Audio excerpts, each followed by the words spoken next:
515-8715 or limitbreakradio.com/Discord to give us a call over Discord.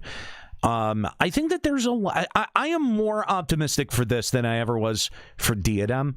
Oh, Diadem. Yeah. Diadem was such a kick in the balls. It really was. It was a letdown. It was a letdown in every sense of the word. Diadem 1 was a kick in the balls. Diadem 2 was a kick in the balls that you were at least braced for. Yeah. You were ready. You're like, all right, do it. Yeah, well, that's probably fair. It's actually interesting, too, because I don't remember with Diadem 1 or 2, them really showing us much of it before it came out. Almost none of it, really. Yeah, I don't remember. But the whole thing with Diadem 2 was like they had that overarching theme of like this exploration and like we want you to be discovering it as it comes into existence. Sure.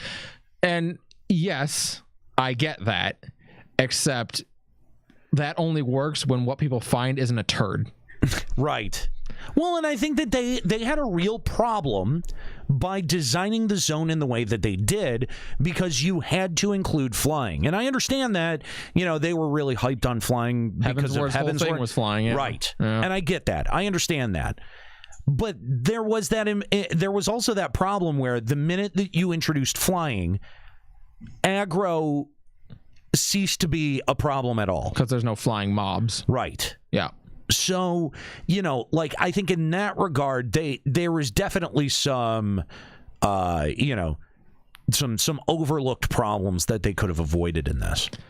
I would have liked, because flying is really a good thing, right? Like, it does make you feel more involved in the world, but you can't do it if you don't put flying enemies in. There has to be dangers to flying. Exactly. Well, it can't be otherwise it completely negates everything else about the zone. Like essentially, because it is still a game. No matter where you go, you're still playing a game. Right. And when you have flying, the gameplay of any zone is holding W in space. Can I just say that I think the thing that excites me the most about this is that it's not clearly from the space that Eureka inhabits is not clearly Alamegan or Doman. I'm not sure where this is. Yeah, I don't know where this takes place. And I kind of like that. When I looked at the architecture, I'm like, this reminds me of Vana'diel.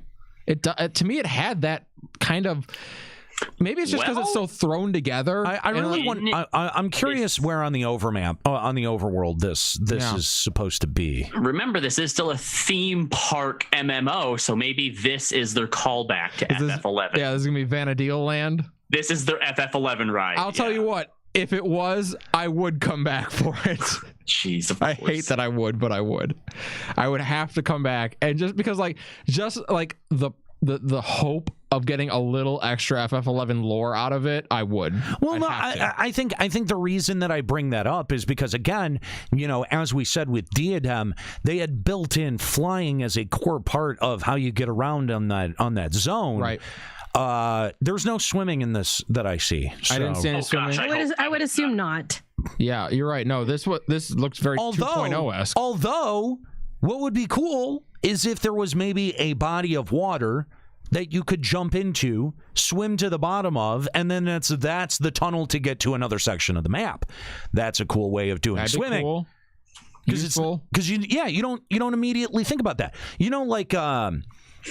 In the locks, right? That part where they have you, it's like a small body of water. You go down, and then it's like this bigger section that opens up. Mm-hmm. I would love to see something like that in here. A clever way of using swimming that's not just like, oh, we're going to show off swimming now. Yeah, that would be cool. I mean. Yeah.